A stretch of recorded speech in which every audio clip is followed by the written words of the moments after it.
I just want to tell everybody who gets that label of you're intimidating, you are not too much. They're just not ready for you. Ultimately, when people feel intimidated, it's because it's a mirror of whatever they're actually feeling inside internally. You think I'm really worried about you, and I'm not. I'm over here thinking, oh, look at the clouds. Yeah. They're beautiful. Look at the flowers. Thank God. And if you see me out and you think I might be judging you, ask me, because I might be, and I'll just tell you. Oof. We aren't the same. It's We're not. okay. That's fine. I don't know. Would we schedule our time to go out to eat? No. I don't think so. This is Sistas Declassified, the podcast where Taylor and Taryn, your virtual sisters, share experiences, insights, and of course the juicy secrets that never leave the sister circle. So shh, listen up. The Declassified convos are starting now. Welcome back to Sistas Declassified. We're real life sisters who decided to start a podcast instead of going apple picking. Before we get started, don't forget to subscribe to get your weekly dose of Declassified moments. Yay. Okay, I have a question for the group.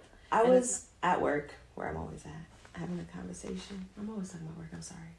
But it got me thinking. So, I was talking to one of my former employees, and she was sitting with someone new who I had not met before. I introduced myself, said hello. And my former employee said something along the lines of like, this is Taryn.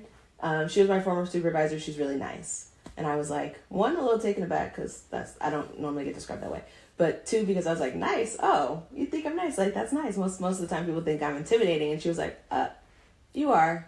But you're also nice. And I was like, I didn't know those things could go together. So now I'm bringing it to you and to you all.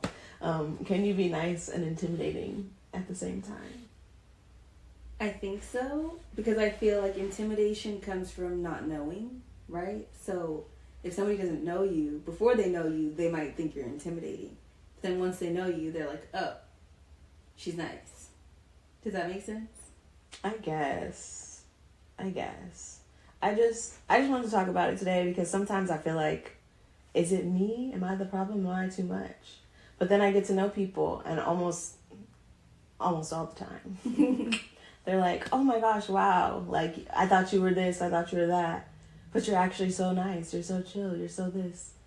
And it's like, I just want to tell everybody who gets that label of you're intimidating, you are not too much. They're just not ready for you. And I just want to just get into it today because... No, I think that's interesting because I feel like, not at work, but in my social life, I could be deemed as intimidating every now and then. But I don't know if it's because I'm being too much, per se. I would say it has more to do with being, like, quiet, not enough. Like, I'm just minding my business over here. I'm not performing for everybody. I'm not, like, trying to work the room. Like, sometimes I am. It depends on my mood. Right. But for the most part, no, I'm just chilling. and so that's intimidating to people. That's what I can see that. That's what I was recently told. Like in the corner in your own little zone. Yeah. Kind of watching. Just chilling. Honestly, like I'm just chilling and I'm just feeling out the vibes. At least in like larger crowd settings or if I am not knowing everybody who's at the event. Yeah, I might just take a seat back and let people move how they want to move. And I'm not usually on the same type of time. I feel that. I'm the same way. Well, I also just don't like big crowds in general. If it's a room full of people I know, I'm more inclined to bounce around. It just depends. Mm-hmm. If it's like all family, you will still sit in the corner. It just depends. It just depends. It does just depend. But I think, yeah, people have shared or found that intimidating. And then it's like, oh, she's fine, actually, once you talk to me. Right, she's not mad. She just wasn't talking. Right. I wasn't talking. I'm not going to sit and cheese while I'm, like, standing alone or not even just standing alone. If I'm standing in a group and I don't got nothing to say, I'll nod if the thing is funny or I'll chime in if I have something to say. But I'm just not about to be in your face, like, jumping up and down. Do you think that because you're not engaged, that people think you're not present? I don't know, because I'm not being super disengaged. Like I said, if I have a thought or something to say, or if I'm happy to see you, I will name that and have a conversation with you. But I'm not, like, work in the room. That's just the... She doesn't shuck and jive. I'm good on that. And basically what I was told, it was like, actually, I think you're just really self-aware, and I think the people who are moving around might be insecure. And I was like, that's an interesting perspective. But also, like, I am secure in standing by myself at an event if I'm not trying to work the room with whoever I came with. I'm like, y'all go do that. I'll be here. All right, come back. Right. See or you at 10. Or if I get bored over here, I'll find you, and we'll continue to have fun. But I guess that gives off a sure of yourself vibe, and I'm like, that's not the vibe I'm necessarily trying to portray. But that can make somebody feel intimidated. I guess that's true. It's like this perceived confidence, and I think all of this around like being labeled intimidating is about perception, right? Because it's often about what people see about you. I mean, sometimes you can be imposing or intimidating, right? Like people can physically be intimidating or imposing, or could, pose threats of violence, which is intimidating. But like, I don't think we're doing either of those things, standing in the corner or like moving through life. Well, that's why I was like, I feel like, okay, I have big energy, and I sometimes, don't get me wrong, I do know how to take up some space if I want to, but I don't think, I'm not a big person in stature. I'm 5'3". How right. How intimidating could I really be? But yeah, that's just... Do you get this often? Because I get it all the time. Do people think you're taller than you are until you stand right next to them? I get that all the time. But you just have big presence. People will be like, oh, Taryn's like 5'8", 5'9", and I'm like, according to whose measurements? Yeah. I was a gymnast. One of my kids the other day was like, you look shorter. Your shoes are flat. I was like, my shoes are flat every day. Like, I don't know, what you're talking about. But overall, yes, I do agree. I think perception and how you carry yourself, and maybe I'm doing a good job of faking it till I make it sometimes, that it gives off an intimidation. Right, it worked. Right, it's working. I look like I am confident. Yeah, but I think I say all this to say, her telling me that being intimidating and nice are not mutually exclusive. They're not. Just reminded me that being labeled intimidating doesn't necessarily mean isn't necessarily a bad thing, right? It could just mean that your presence moves people out of their comfort zone in whatever way that means. And like, I guess that kind of brings me to my declassified moment for today. Whether you admit it or not, perception matters. And I think it's just kind of up to us to determine whose opinions really matter to us. Because we've talked about this before, we can't move through the world always having to worry about what we say and what we do in every single moment. Like, that's draining. But, like, how you're perceived can affect how you're treated, which affects, outcomes. How you feel. Right, which affects a multitude of outcomes. And so, like, using work as the example, knowing that I can be intimidating and nice is kind of helpful in a manager position, right? That might not be the worst kind of perception. Respect, but also people know, oh, she's probably still gonna like give me grace. Right, like it's not the worst position to be in. And so I guess I say all that to say, like, you could be mindful, but I don't want you to not be yourself just because people label you as intimidating. Yeah, and I think feeling like you're perceived that way, but you're also like living in your truth, then you should stand on that and feel confident in like, okay, people who maybe aren't able to stand in their truth of who they are and how they want to be perceived find me intimidating because I'm actually being authentic. Yeah. And sometimes it could also, like, intimidation can also come off as condescension a little bit. And that's something I get accused of often. And sometimes I'm doing it, don't get me wrong. On purpose, right? Sometimes I'm doing it on purpose. It is true, because everyone does it. For sure. But there are many times where I am not. And I have learned that sometimes I care whether or not I come off that way, and sometimes I don't. Right. Right. And I have to live with the consequences of that choice. But if that's how you feel, that's how you feel. And I think we've had that conversation in reverse sometimes too, where like, I think all three of us feel this way sometimes. Three of us being the three of us. I'm not gonna say the three of us are, but the sisters. We can come off condescending to one another. I think she got over me sooner than I got over her. Does that sound accurate? I think I learned it the best. Say more. Like, you think you're the best at it? No, I don't think I'm the best at it, but I think it rolls off my back. Yeah. The best. Yes. Because it's like, I actually feel like I match people's energy a lot. A lot of Libras do it. That's why we get a lot of flack. Because sometimes you can match people's energy, and that's just not, you shouldn't, right? Obviously, it can put you in a bad spot. But with y'all, if I'm matching your energy, you dish it, but you can't take. And so I think that is that to me, that situation. But I think ultimately when people feel intimidated, it's because it's a mirror of whatever they're actually feeling inside internally. Yeah, whatever their insecurity may be, or whatever they're thinking. Or it could even be just what they think you're thinking about them. Yes. Right? Yes. So that's what I mean by the mirror, because you think I'm really worried about you, and I'm not. I'm over here thinking, oh, look at the clouds. Yeah. They're beautiful. Look at the flowers. Thank God. Like, you're thinking I am so intimidating over here at this party, standing over here in the corner. Little do you know, I'm thinking about rainbows. And in my herb garden. And what I'm going to have for dessert when I leave this party. Yeah. Or I could be thinking, oh, her hair's cute. That outfit is nice. Like, whatever is happening in my environment. That's true. Because I'm not actually, like, in La La Land in my head. It's more just, like, chilling. How many times did I say chilling in this episode? Every time, take a shot. Because she just likes to chill. She's very chill. I do, but she's very chill. Not really. It depends. It depends. I guess so. But speaking of labels, I think as we're talking about being intimidating, there's the elephant of the room of the, angry black woman stereotype.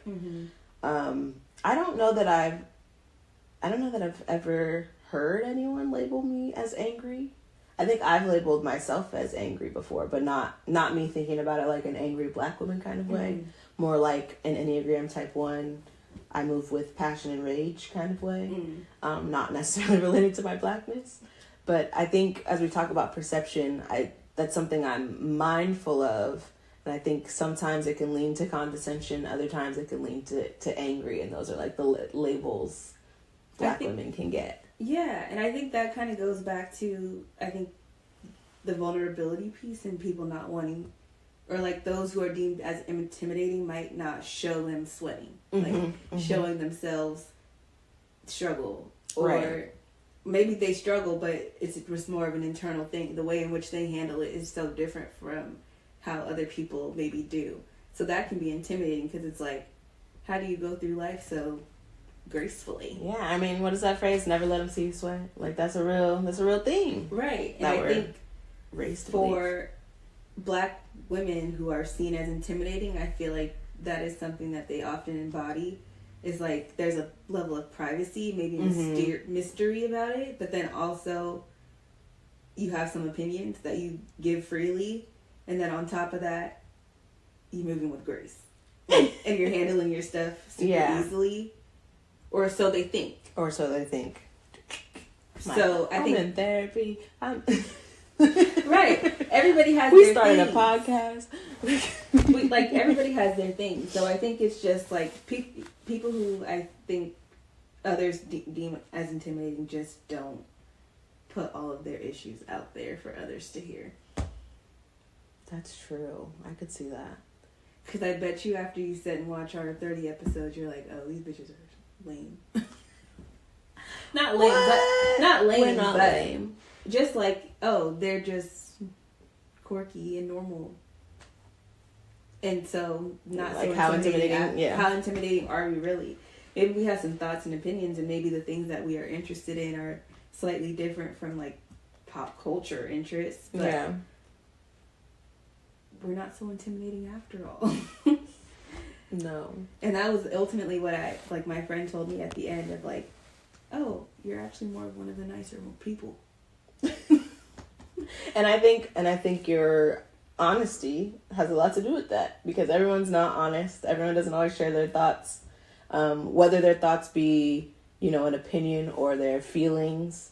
And I think when you can learn to be, I guess, expressive and opinionated, people feel like they get to know you, whether they like that you or not. Right. They at least know what to expect, and people like that more than not knowing what to expect. Mm-hmm.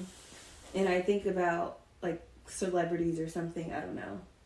Like, I try not to talk about her because she don't like it. But, like, if you think about Jackie Aina, she went from being, like, a super vulnerable, share her whole life person. You knew what you were going to get. You knew you were going to get big opinions, but you also knew a lot of things about her. Right, about her personal life. About her personal life. So what she was giving wasn't intimidating. It was giving Auntie Jackie, right? What people were trying to call her, which I get why she doesn't want to be called that. So don't think I'm calling her that. But when she wanted to create those boundaries, then it became, she's like this intimidating, you can't touch her kind of person. Like, even me trying to talk about it right now, I'm like, nervous. I don't know if I should do that. Because I like Jackie, but she don't want me to talk about her. And I get that. Right. And I don't think she's going to block me. Or us. But I think she's a good example of somebody who's trying to move with grace and humility sometimes, because she do show all her stuff, and Amen. I'm not mad at it either, because if I had it, I would show it too. But I think she does try to move with grace, and she still gets put in that category of, like, intimidating or angry or just, I don't know what the right word is. Yeah, I think, though, you nailed it in that it has a lot to do with how much people know about you, particularly about your, like, humanness or your vulnerabilities. I think when you only share your opinions, or when you primarily share your opinions, people just feel like you're, what's the word I want? Not a dictator, but just like a, what's the word? I lost it, guys. I don't know what word you're looking for. But you know where I'm going with this? Like, I feel like part of what just like your shit don't stink. Like, yeah, part of what made the shift was that, like, we actually don't know anything about you except for the flashy things you tell us about yourself. And we can only relate to that to a point. And so that is intimidating. That could bring up insecurities and fears. And so when you don't talk to us about the pimple on your face or your relationship or whatever, we don't have anything to latch on to that says that you're human too. Right. And so I think something I've learned to do alongside of trying to move with grace and humility is also just, like, sharing in my human moments more. So, like, I had to do a big presentation at work in front of, like, a couple hundred people. And I was nervous. So before I started, I just said, all right, guys, bear with me. I'm a little bit nervous. And everybody kind of like, what? Like, a few giggles, whispers in the room. But, like, afterwards, people were like, we had no idea you were nervous. We couldn't tell. You did such a great job. And it was, like, a little bit of reverse psychology. In that, like, it's helpful to me to tell y'all that I'm nervous so that I could just get out the way, so that if I stumble, fumble, y'all know that I said I was nervous because I told y'all. But also then allows them to give me a little grace because I just said I might mess up. I'm nervous, right? And then when you end, people are like, oh, that wasn't that bad. And, like, everybody wins. Right. It's like we all said we were uncomfortable here, so it's cool. Exactly. You can get validated in it, and it's all fine. But yeah, I think that's exactly maybe what is happening for us is if I'm standing quiet, right? And then until it's time for me to jump into a random chat when I'm feeling like it, then yeah, you don't know that much about me. But also, the reason you don't know about me is because you didn't ask. So I will say it does get exhausting to have to kind of be the first person to be vulnerable or, like, lay something down. And everything's not that deep. I don't mean vulnerable like you gotta share your deepest, darkest secrets in a group setting, but just because I know that I am intimidating, there are certain things that I do to offset that intimidation. And sometimes, to your point, I don't feel like it.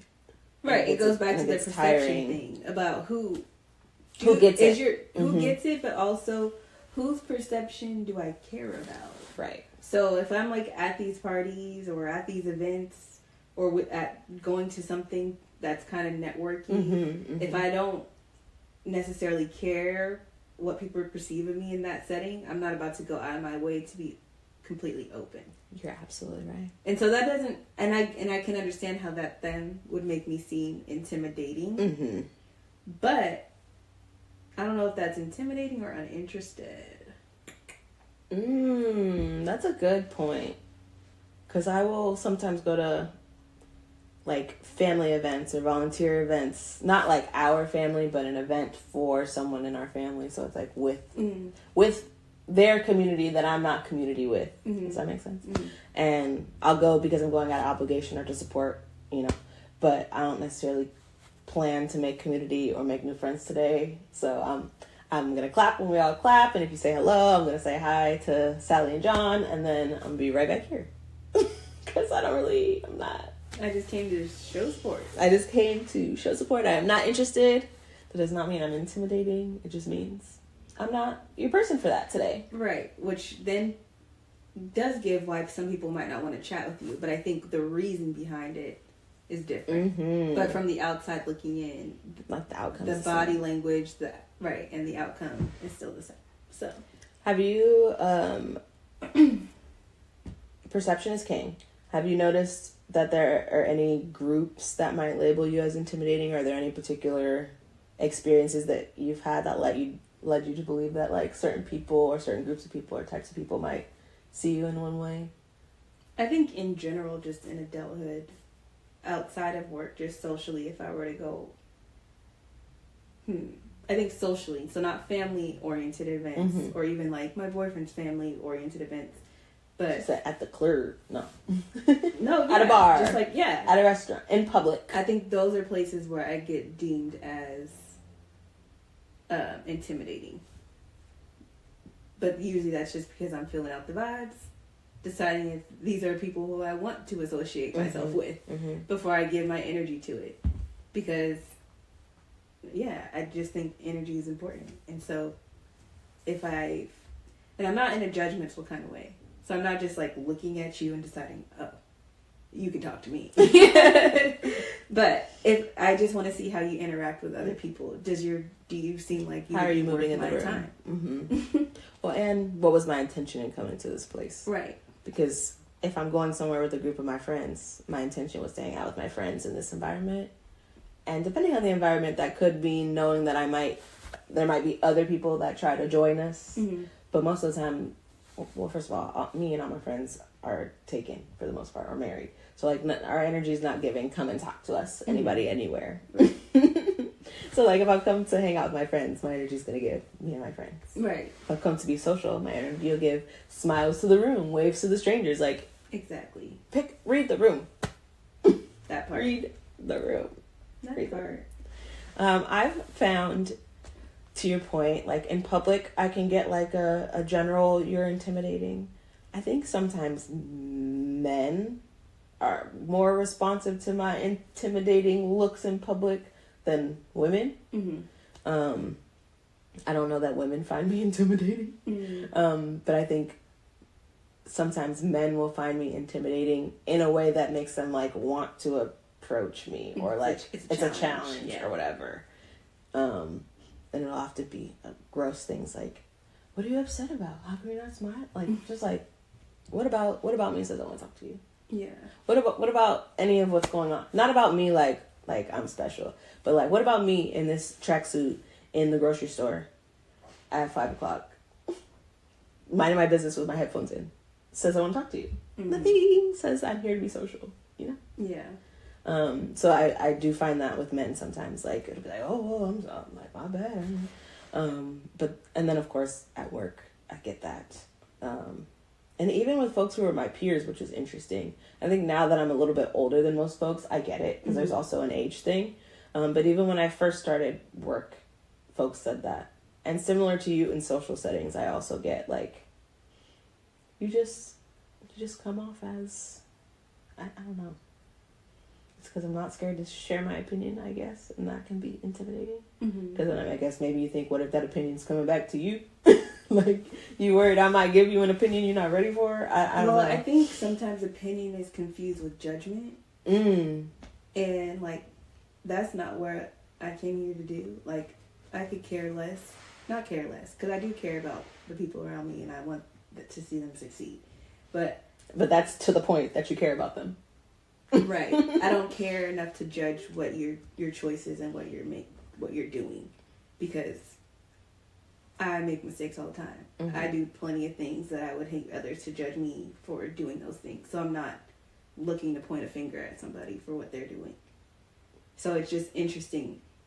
I feel like that's what intimidation comes from, is you believing that I'm judging you. Yeah.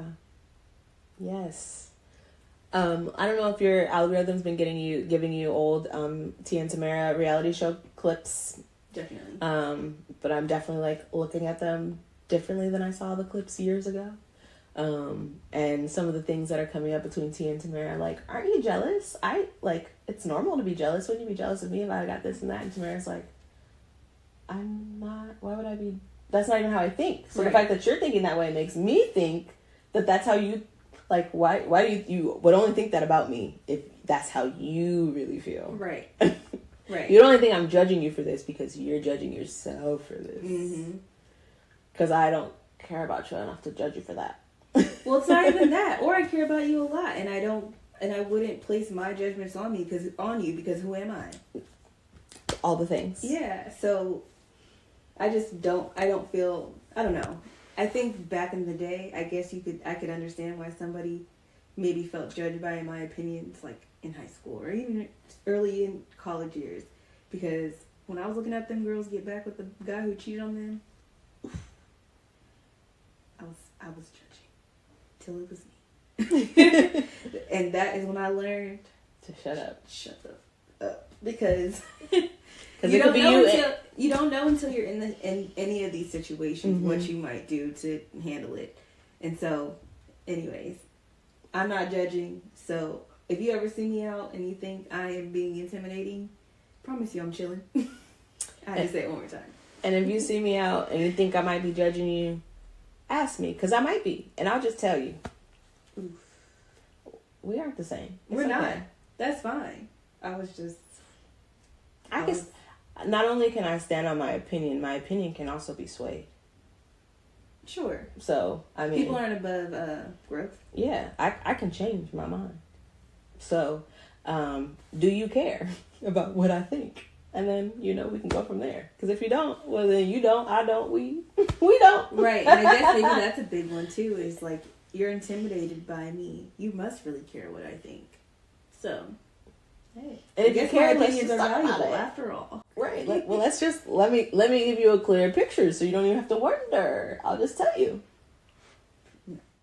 Anyway, I think my whole point is just that coming off as intimidating ultimately seems like it comes from a lack of understanding or vulnerability from that person who you deemed as intimidating, but also it could be your internal dialogue about how you see yourself, mm-hmm. and how you think other people see you, right, or how they must view you. Yeah, because if you were that person, that's how they would see you. Mm-hmm. Yeah, it's definitely like putting this person on it's projecting your feelings. Like, if you were that person, this is what you would think because this person must think this way because they have this and they do that. Yeah. The psychology of it all. Right. And obviously there are people who intentionally are intimidating. Yes. But I don't talk about that. Yeah, I don't think we're talking about that here. This is like people who we're talking about our little under five selves. Oh, I was like, huh?